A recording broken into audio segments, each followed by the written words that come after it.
Hello, it's DJ Trackstar Stacy. I just wanted to say thank you for checking out my channel. People ask me all the time about the Trackstar name, if in addition to mixing the tracks, I was actually a track star. Yes, I was an All-American high jumper in college and I still compete in masters today. If you want to keep watching, I'm actually going to rehash a seminar that I did at a recent mobile DJ conference about inclusivity in music. It was a really powerful presentation, so I wanted to share it with everybody. So I hope you stick around and watch it and enjoy, and thanks for being here. All right, so I'm DJ Trackstar Stacy, and I'm just gonna go ahead and jump in. So this is the actual presentation that I gave in Las Vegas. It was called Included, The Power of Music. I've modified it a little bit because during that seminar, I did actually go into like, we're not hearing Mexican music in Southern California, yet 40% of the people walking around the grocery store are Mexican. And so this kind of modified version of the seminar for YouTube is just going to really focus on gender inclusivity. So this is kind of my personal journey of how I got to be, in this point talking to you today. Gosh, maybe 6 or 7 years ago, I just on Instagram one day, I Googled hashtag San Diego female DJ, and I was living in San Diego at the time, and I came across this lady here, DJ Jenny Pocket, and I had already been a DJ for almost 10 years at that point, and I only really knew two other female DJs in 10 years. One of them I only knew on Twitter. We had never actually met in person, and the other one was DJ Keyless in Los Angeles. She was a mobile DJ. And I mean, women mobile DJs, we were even more of a minority than some other types of DJs at that point. So when I came across like another woman DJ that was doing weddings, I actually called her up and I was like, hi, I'm a fellow female DJ. Do you want to just get together and like have coffee sometime? And we did. I mean, that was just how rare it was to connect with another female DJ. Even just a few years ago. So anyway, so I met DJ Jenny Pocket and through this hashtag, and she had a page called on Instagram called San Diego Female DJs. And so she was already networked with a lot of other women. And so meeting her really opened up a lot of doors for me. One of the first things that happened after I met Jenny was BPM Supreme, which is a DJ record pool. Their headquarters used to be in San Diego. She knew some people from BPM Supreme, and she went to them. She said, I would like to host a female DJ forum or just a networking event or something. Would you be willing to sponsor it? So BPM Supreme put together this event for us and brought in, I mean, this is really cool. The people on this panel is mind-blowing. So the girl in the Nike shirt here, the blonde, that's DJ Amy Robbins. She DJs for the freaking Super Bowl. If you go over to the long black hair, that's Rhiannon Rose. There is a documentary made about her. She's amazing, and she's also a producer. She makes some very cool house tracks. And then next to Rhiannon, shorter Asian woman, that's DJ Gigi, and she was actually the first female DJ to play live on the radio in San Diego. So this is just like an all-star cast of people. That's me, of course, the giraffe, a head taller than everyone else. But anyway, this is just a really, it was a phenomenal night for me to get to connect with some other female DJs. And so doors just start opening, and I'm starting to network with more women. And so there's a bar in San Diego called the AC Lounge, and basically the way that they run is they just bring in DJs to kind of host a night. And that can be like your DJ residency, but you have to promote it, you have to bring in the people, you have to manage all the talent for that night. And all of my new female DJ friends, like everyone is playing in bars and stuff like that, but none of us had like a residency where it was like every Friday you go to this bar and that's your spot. You know what I mean? We were just kind of being bounced around. at different places where, you would just sort of come in, um, haphazardly, maybe once this month, maybe three times the next month, sometimes on a Saturday, sometimes on a Friday, it's just, but nobody had anything locked in, right? So there was this opportunity where I could host one night, a month at this bar. And I mean, it is a tiny step forward, right? But I said, sure, okay. And he's like, well, what's your theme going to be? And I'm thinking, well, all the people that I would bring in to help me DJ this event are going to be female DJs, So I'm thinking, well, ladies' night already done. It's been done to death, and they already have several of those on the calendar there at the bar. So I thought, well, what else could we do that would be kind of, girl power? So I said, I want to do an all female music night, and it'll be female DJs, and we'll be playing only music by women, right? So to my knowledge, nothing like that had ever really been done before, and I wasn't sure, how they're going to take it, but they're like, great, we got you on the calendar. So this is really where things kind of start to open up for me. So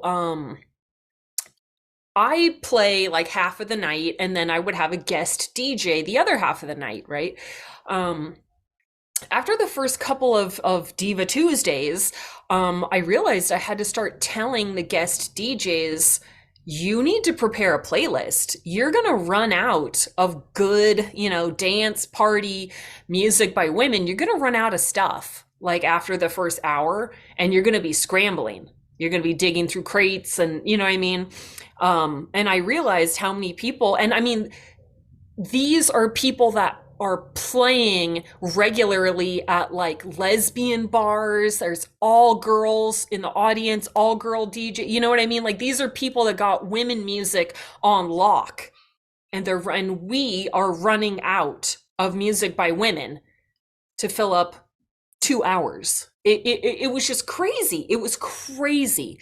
And it really shifted in my mind, and I started to really realize what a deficit there was for women in music. You know what I mean? So I was a sociology major in college. I'm always kind of thinking through that lens. At this time, I also happened to be donating every month. I would play for free at this group called the San Diego Business Babes. And it's just all female entrepreneurs. And I thought, you know what? I'm just on the next time I go to this networking group, I'm only going to play music by women. I'm just going to see what happens. They never asked me to do that, but I mean, it's literally 100% women in the audience, right? And just this interesting thing started happening where these women would come up to me and just be like, oh, you just played like one of my favorite songs after another, after another, after another. And the response was overwhelming. It was overwhelming. And I feel like in the past, when you get compliments from people on the dance floor or something, it's like, hey, the energy was great, or, oh, we really had a great time, danced our butts off, whatever. But the feedback that I was getting from playing women to women was much more like personal. You know what I mean? It was like, you played my favorite song. So I started to realize there was this real like power in this, that even women didn't know, you know what I mean? Even we didn't know this was a problem, that we're not even hearing our own music, right? I mean, you're talking to somebody with like multiple feminism tattoos.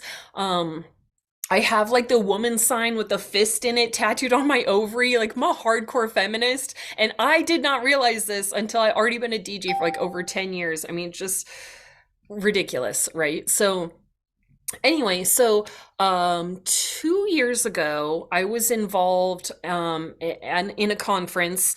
One of the things that we do at DJ conferences is we'll have a thing called a DJ takeover, where DJs from the conference can apply to play for like the opening night party. So you're DJing to other DJs, right? I mean, it's very challenging, and it's you're under the microscope, right? So I always try to apply for these because I just feel like as a woman it's important that I let people know, yeah, I got some skills, and just to hear different music that I might choose that they wouldn't choose, whatever. So anyway, this particular picture, this is our first time ever having a DJ takeover at a wedding professionals conference. So there's other people other than DJs there. There's, planners and dress shops and cake bakers and photographers and florists and stuff.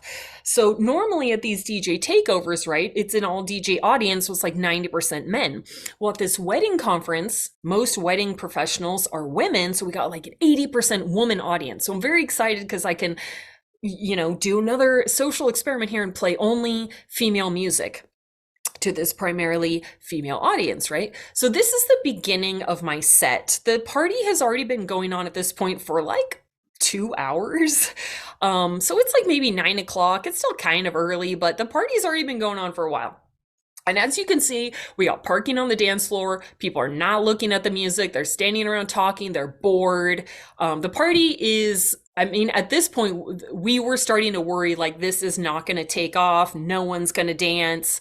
This is our first time doing this at the Wedding MBA. So we just didn't know maybe the Wedding MBA is not a party crowd or whatever, right? So I jump on and I had an 18-minute set. I played only female artists, and it just started to explode. That's my throwdown face right there. So you can see I was bringing the heat. This is the end of the set, and all I did was just play like female anthems. I got fist pumping. People are jumping up and down. Like all this, we just someone flipped a switch. All of a sudden we got a party, right? So this is my daughter. The energy in the room is just like ridiculous. So my daughter gets up on stage. She starts throwing money out to people. There was like crowd surfing energy. It was ridiculous, right? On the last song that I played, I hit the play button and then I walked out from behind the DJ booth and I just walked over to the crowd and we're jumping up and down and fist pumping together. It was just this magnetic feeling, and all I did was just play women music to a primarily women audience. That's all I did. That's it. You know what I mean? And this is me like, walking away, and I just have this like victory face. You know what I mean? I just feel like, this is one of the most impactful like 18 minutes of my DJ career. You know what I mean? I saved the party.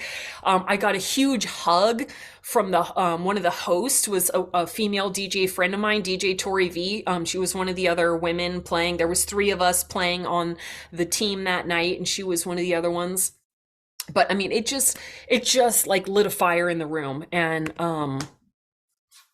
it really, again, motivated me to start this YouTube channel and really focus on getting the message of inclusivity in music out to people. So now I'm at the Mobile Entertainment Expo.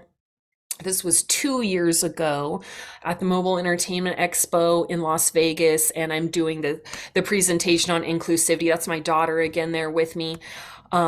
So yeah, I'm just going to kind of jump into the slides. So first thing I mentioned at the beginning of the seminar was that, I majored in sociology. So I'm actually qualified to talk about inclusivity, in addition to all my music stuff, right? I started out by explaining to people just, exactly what inclusivity is. Essentially, there's kind of people on the outside, on the margins of society, right? That could be minorities, women, people that are just not in the mainstream, in the center, gay people, etc. So inclusivity is bringing the people from the margins into the middle. So everyone's together in the middle, and there are no people like forced to the outside. I brought up in-group bias. This is the tendency for people to give preferential treatment to others who belong to the same group that they do. So essentially, like, if I'm an athlete, I have a preference for hiring other athletes. If I graduated from USC, I have a preference for hiring other people who graduated from USC. Right? That's in-group bias. So kind of jumping into some of the numbers here, and just to preface this, women are 51% of the population. We are the only majority group that is treated like minority group, that's marginalized. So only 14% of the music played on the radio is by women. Only 1% of dance music on British radio is by women. Only 9% of country music is by women. Professional recording artists that are women, 22% of the lead, like the morning show hosts on the radio, the marquee host, only 14% are women. Professional songwriters, 13% women. Music producers, only 3%. So I want to be clear, like music producers would be people like me that are making mashups and remixes. It's not always just like the guy in the glass booth with the 1800 channel mixer in front of him or whatever. Music producers are also people doing your remixes and mashups.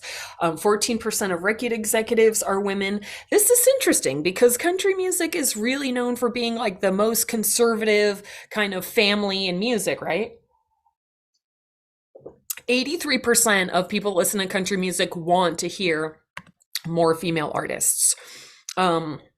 So going back to that, the Hard Rock Cafe in Las Vegas, the Wedding MBA DJ takeover, because we're all only playing like these really short sets. We have like 20 DJs that are playing this party.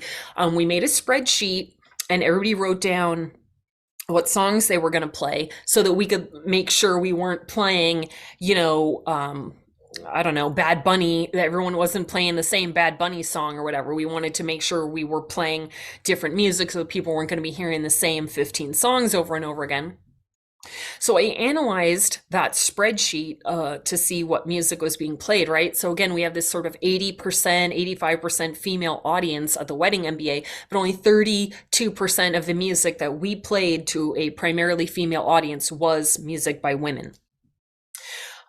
Fit Radio, which we'll talk more about in a little bit. I analyzed for this seminar, I analyzed 50 Fit Radio DJ sets. Fit Radio is an app where, like, let's say you're going on a run and you want to hear a 1 hour DJ mix that stays at the same BPM throughout the whole run, right? There's nothing worse than when you're just like getting into it and then like a slower song comes on, like throws you off, right?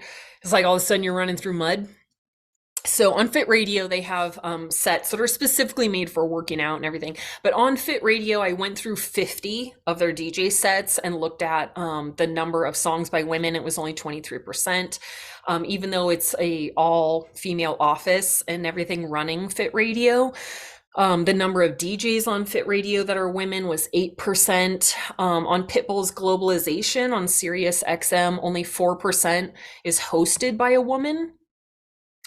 9% of nightclub bookings go to women. 11% of festival bookings go to women. There's a magazine that every year they do, a DJ magazine that every year they do the top 100 DJs and people vote. In 2014, there was only 2 women on the list. Now, I know that's kind of old.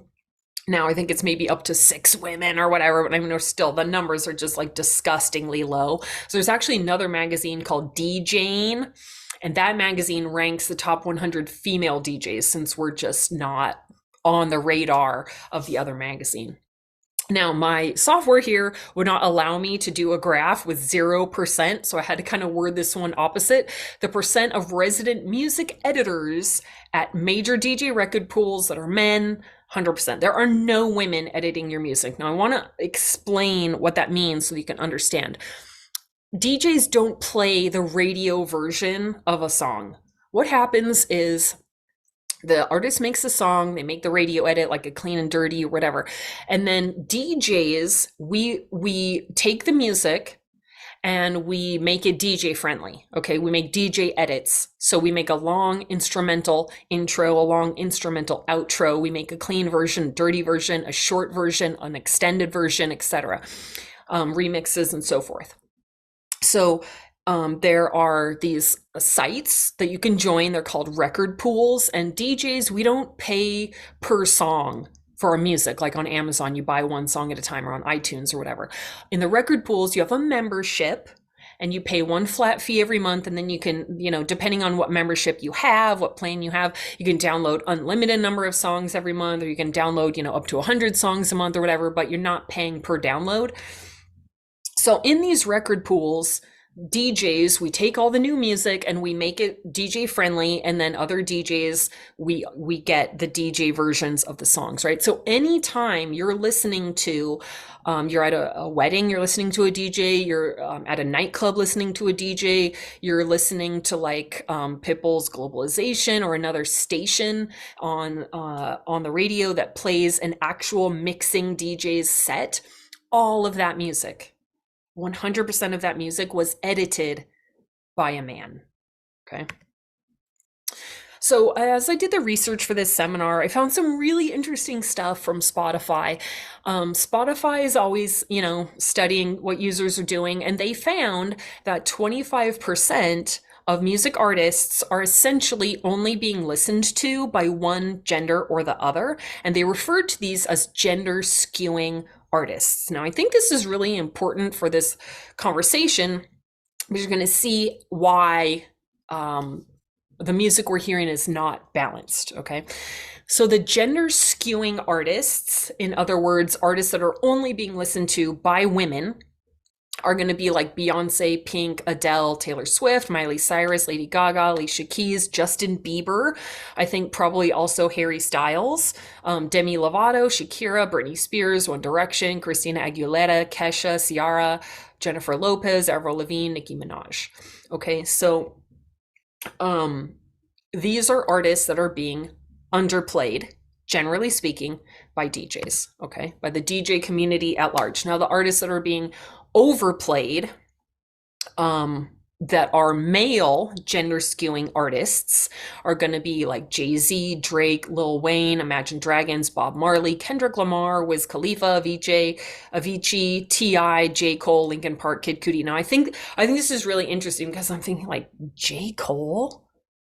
Honestly, professional DJ now for 16, 17 years. I don't even really, I've heard the name, but I couldn't tell you one song by him. I've never played a song by him. No one's ever requested a song by him. I don't even really know who this guy is at all. But this is like, this is someone that like men apparently are listening to, right? Well, probably the way I'm feeling about J. Cole is the way these guys might be feeling about Pink, right? Women, we friggin' love Pink, right? So anyway, the point of this Spotify research is that if we're going to balance out the music DJs, that we're playing, we need more pop and R&B because that's where most female artists are. And we need less hip hop and rock, which is where predominantly men are the artists. Okay. So to reduce the gender gap in music, that's what needs to happen. Okay. So I want to transition a little bit and kind of talk about some nitty gritty DJ stuff here. This is my friend DJ Avera. She is kind of standing at a typical nightclub DJ booth here. And as you can see, it is clearly not built for someone her height. It's built for men. This is a really common problem at nightclubs. As if you remember from that picture from the BPM Supreme Female DJ Forum, I'm like a foot taller than other DJs. So all those regular height DJs, when my friends come into a nightclub, a lot of them, I'm not even kidding you, they have to bring stools, like children that need to like reach the sink to brush their teeth, the little folding stools. That is what a lot of female DJs have to carry around just so we can reach the buttons, right? So just to kind of put this in perspective, when you DJ, you're like leaning over this equipment and like reaching for, right? So your lower back hurts, your shoulders start to hurt from this constant leaning over the table. So in addition to that, because of how short she is and how tall this booth is, she has to now DJ like this so she doesn't accidentally drag her arms across a button or a platter and hit something or fader, right? So now in addition to all those other things, she has to do this so that she can just reach everything. It's a problem. It's a problem. Likewise, a lot of like music talent booking agencies, when they give us kind of our cheat sheets for what we're supposed to do in an event, this is who you contact when you get there. This is, how we want you to come into the building. They'll give us a dress code. And a lot of times the dress code is completely written for men. There's not even an assumption or a thought that the person who might be handling this event is not a man, right? Like wear a collared shirt. I'm pretty sure that was written with men in mind, right?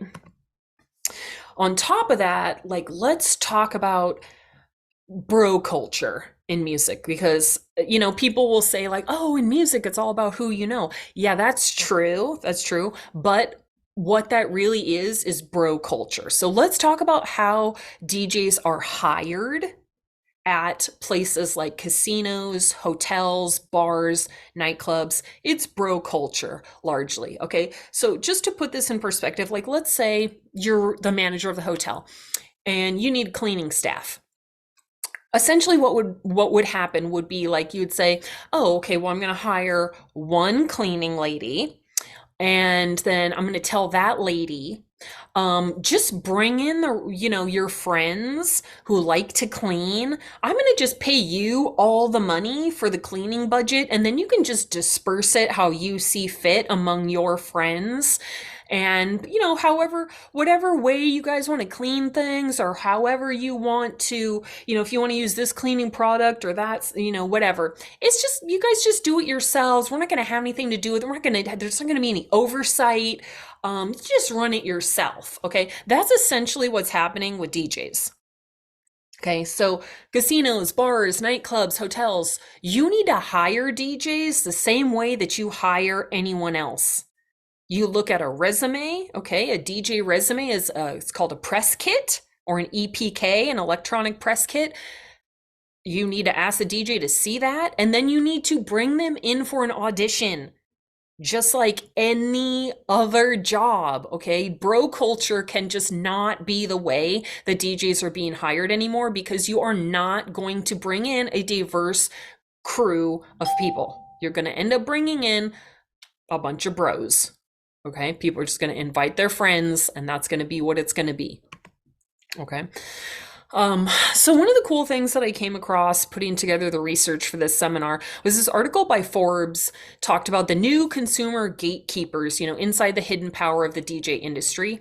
And they brought up a lot of really interesting points. And the article is talking largely about DJs playing in retail settings, which is something we were not doing 5 or 10 years ago. You know what I mean? Like, for us to be set up in a store was just not something that was happening just like the blink of an eye ago, right? So in this article, it says the intriguing thing is that the DJ remains a constant, primarily because he or she controls the experience, facilitates the sharing, and drives the emotion in a way that mere mortals cannot.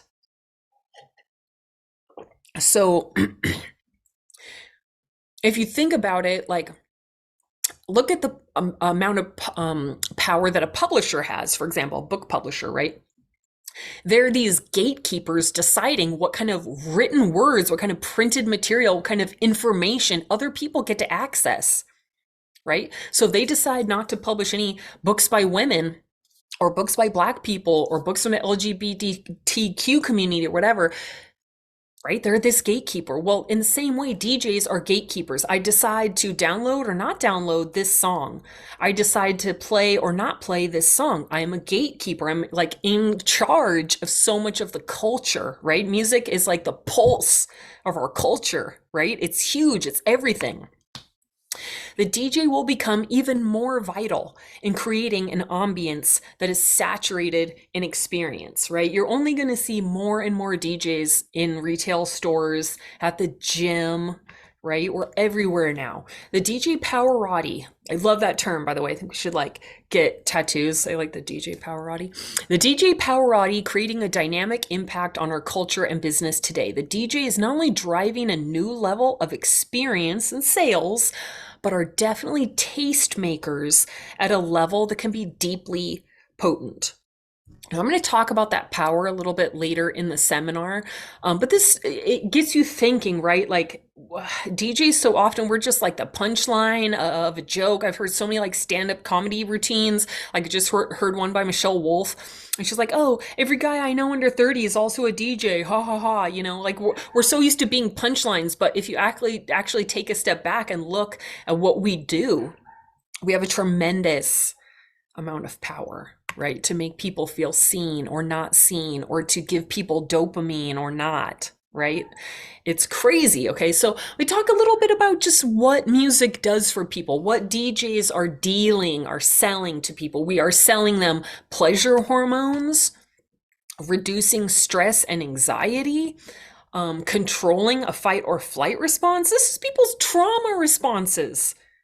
We can change that. We can affect that.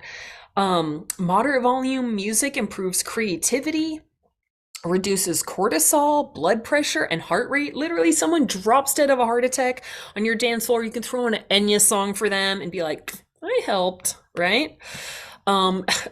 Anyone who survived COVID quarantine, right? We all were using music as a lifeline for sanity during COVID, were we not? Okay, so we're going to transition a little bit and kind of just talk about the marginalization part of what's going on with women in music right now. I think you guys probably have all seen this famous picture during the 50s and whatnot. Before the civil rights movement, there was separate drinking fountains, separate bathrooms, separate seating areas and whatnot for colored people, for Black people. So put a pin in that. We're going to come back to it. Okay, so again, I remember I was telling you I went through all these Fit Radio sets and analyzed them for research for the seminar. One of the things I noticed on Fit Radio is you could have like a whole 1 hour long DJ mix. And if there were 2 songs by women in that mix, you could tag it female artists. I thought that was pretty gross. Do you know what I'm saying? The fact that we would even need to have a tag like this, and like it really reeked of kind of that separate but equal, which of course didn't work. That never works. That is not it's not a good plan. Black movies and Black famous only hold us back.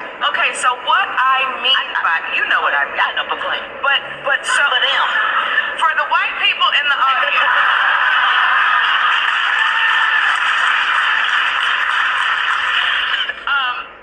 What I mean by that is if we continue to practice this idea of separatism, we continue to divide. And I will always and forever hold my fist up because I understand the experience.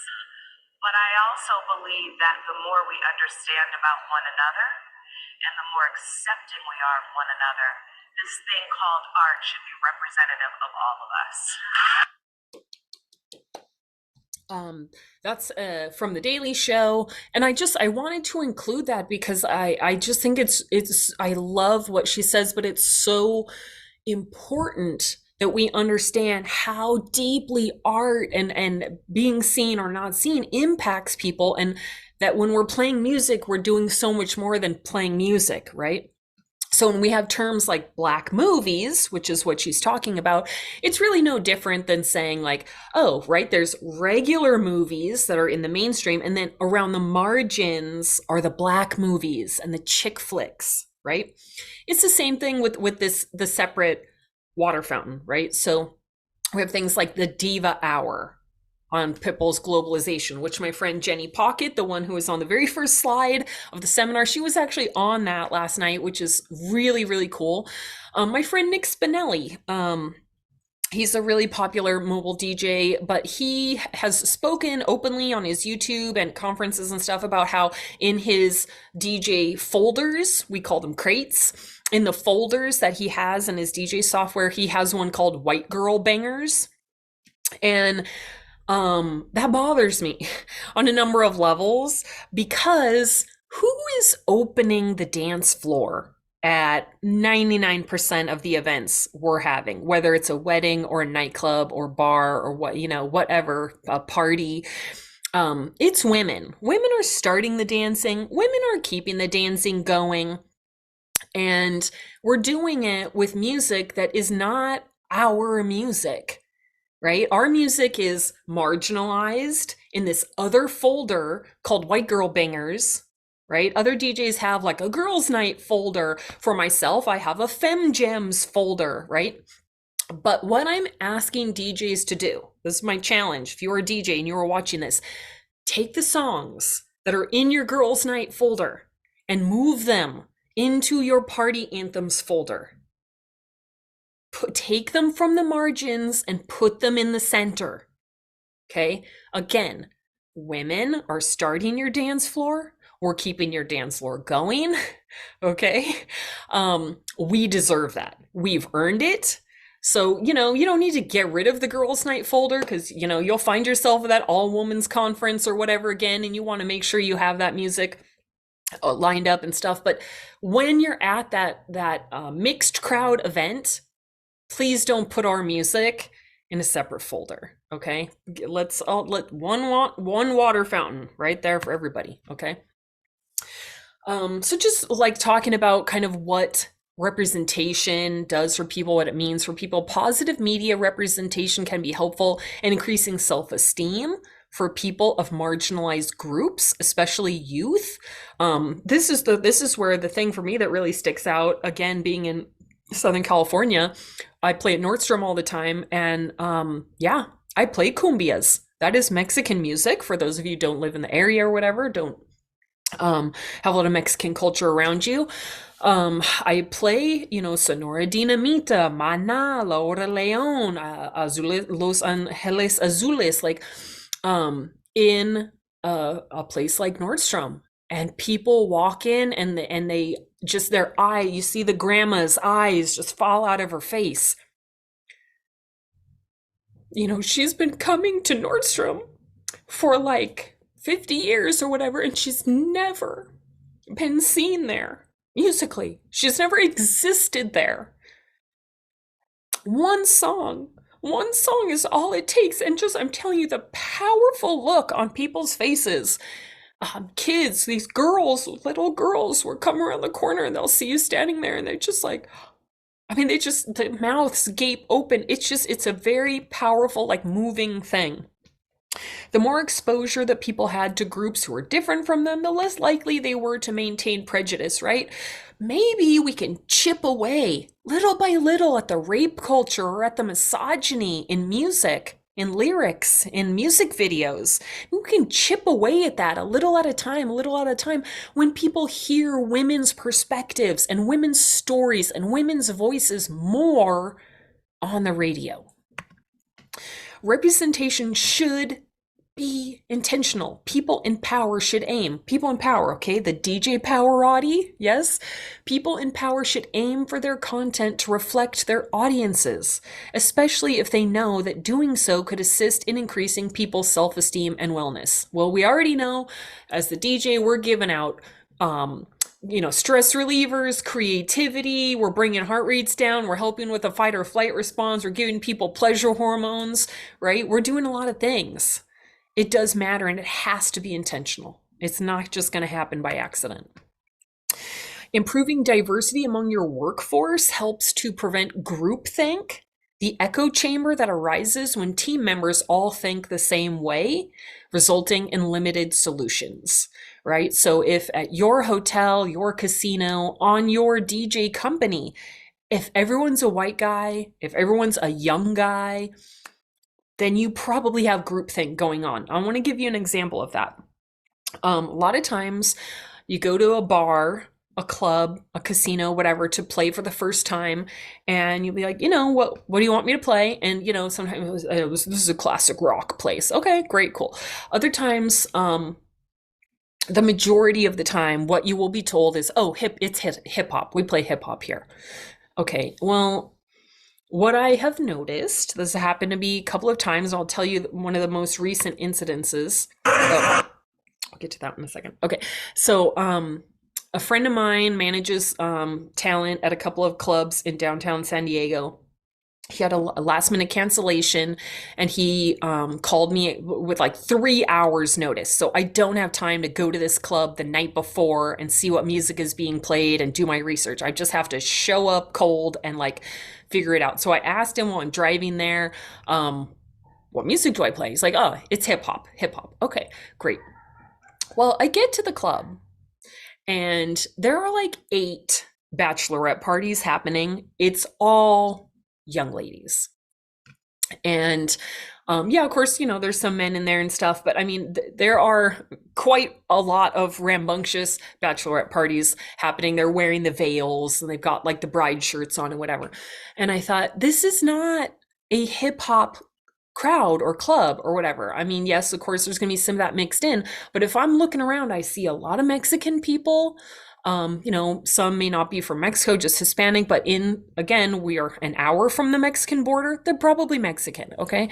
Um, and I'm seeing women, right? So I veer off of the, instructed course of only playing hip hop, and I'm throwing in some divas, some pop, some Katy Perry. And you know what? It's getting lit, right?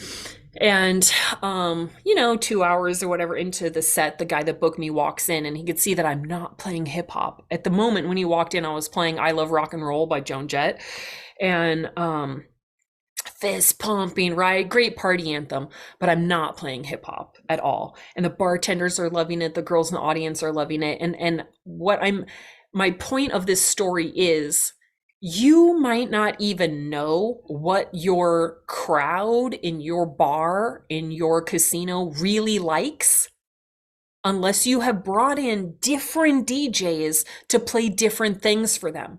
You might think this is a hip hop venue only because all the DJs who have ever come there have only played hip hop, because that's what they're playing, those gender skewing artists, because that's right. That's our in-group bias. Okay. So that's something that's happened to me a lot, where I'm just like, oh, okay. Yeah, this is actually not a hip hop place.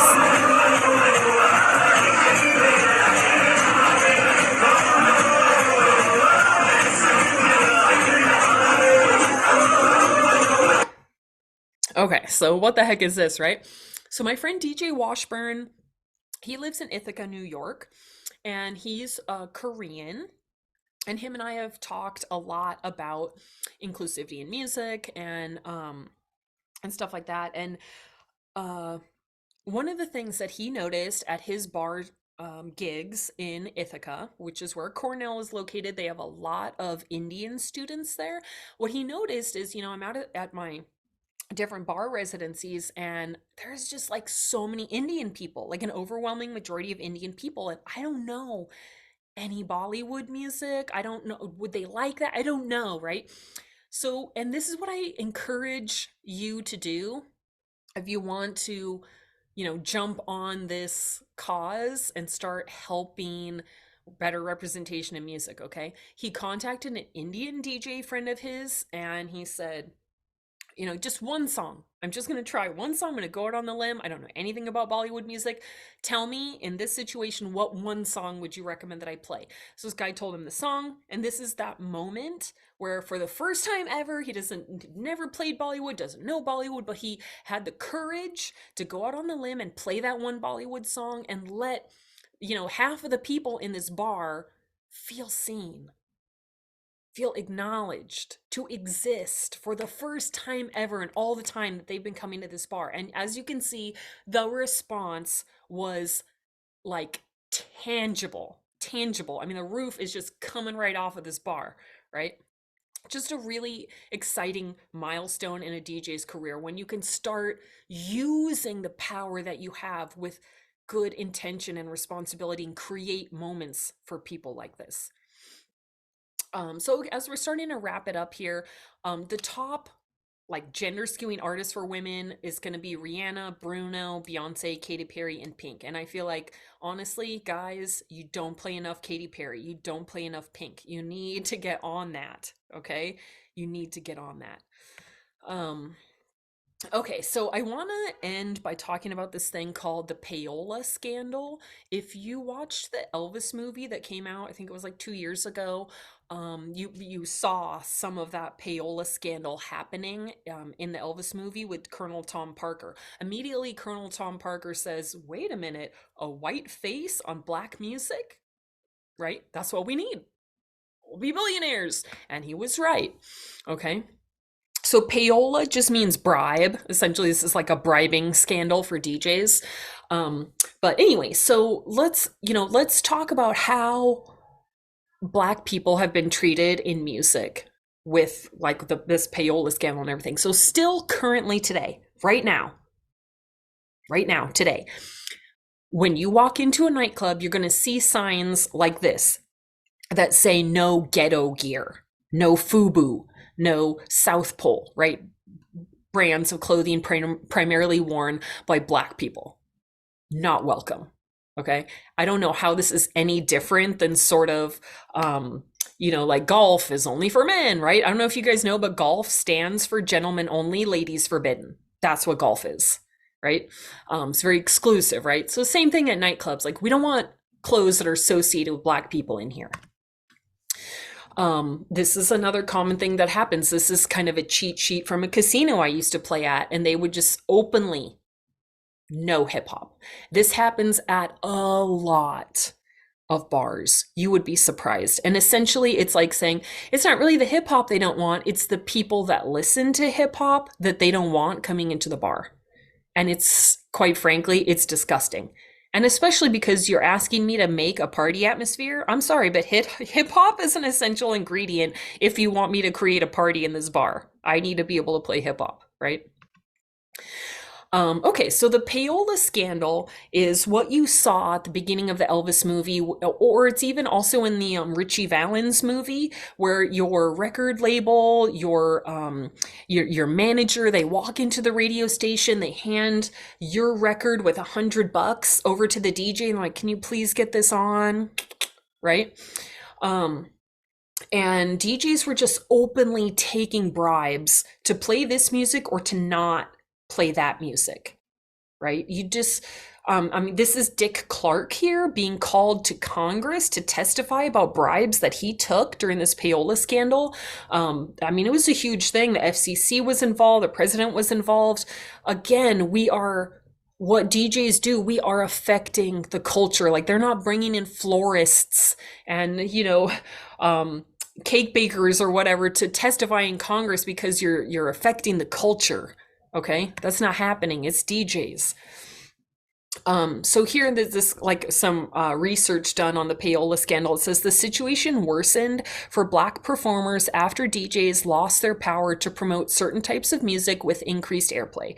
Program directors and record executives reportedly asserted greater influence, and the music created by African American singers was pushed to the margins, thus reducing opportunities for financial success and future opportunities. So in a nutshell, DJs, we helped rob Black people of millions of dollars of generational wealth.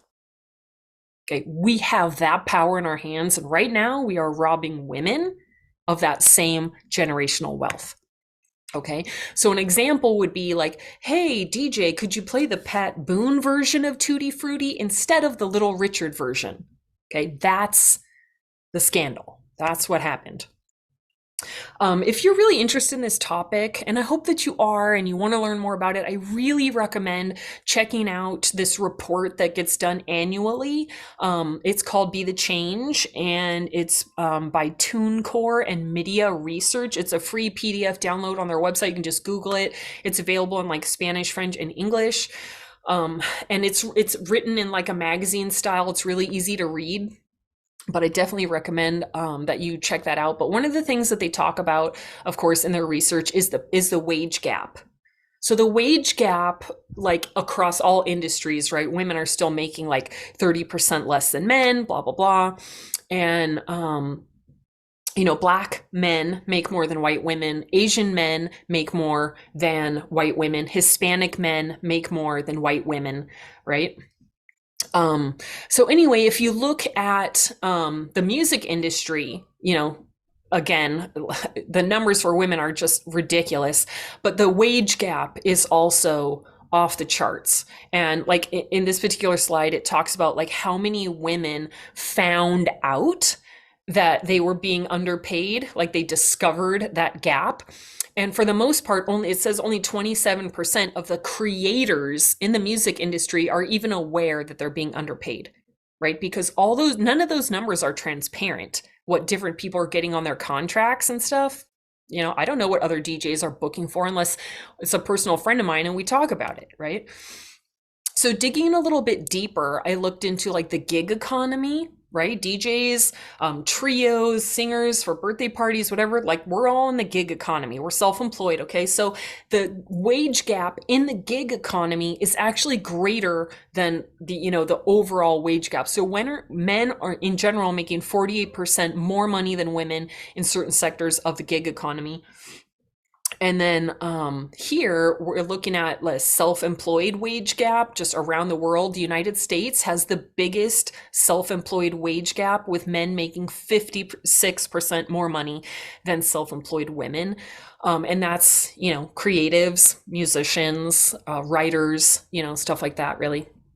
So, just as an example, one of the booking agencies that I work with is just a friend of mine in Palm Springs. He has a little mobile DJ company. So when he books me for a gig, because of him being a white man, he takes 30% off of off the top for his booking, which is standard, that's fine. But because he can demand a higher price than if I myself had asked for it, even for him to take 30% off the top, I still make more money than when he tells people my price than when I personally tell people my price, right? So he basically gets like his 30% white man fee, and then I get a better wage. It's actually better for me when I have a man's face telling people my prices than when my own face is telling people my prices. Okay, so wrapping it up here, I just want to remind you, what you listen to, what you download, who you follow, all of that is a vote for that thing. So I'm asking you, are you consciously voting for women? Are you following and listening to and supporting women in music? Are you hiring women? Okay. In conclusion, highly recommend following. There's a nonprofit group called Women Who Rock, and they support, their whole agenda is just supporting women in music. They throw concerts and benefits and all kinds of cool stuff. And they have some very awesome t-shirts that I really recommend you check out.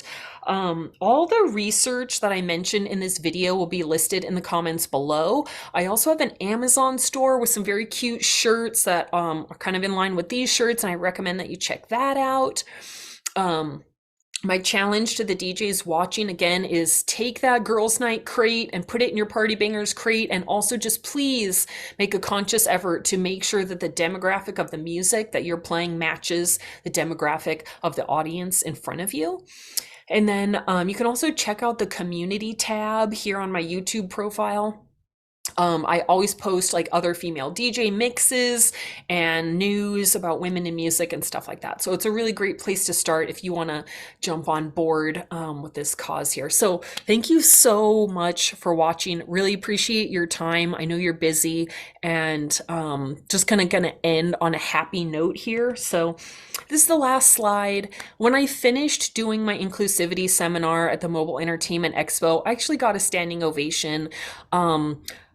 Talking about sexism to a group that's 90 or 95% men was obviously really, scary for me. I didn't know if people were going to boo or get up and walk out or throw stuff at me. But the men in the audience were amazing, and they gave me a standing ovation. Of course, there's women in the audience too, but it's a DJ conference, so it's mostly dudes. But it was a really hopeful moment, and I felt really encouraged and very proud of the DJ community moving forward. So if you're a DJ, I love you. If you're just a fan of music watching, or feminist, or a random person, thank you again for your time, and I really appreciate your likes and follows and shares. You have a beautiful day.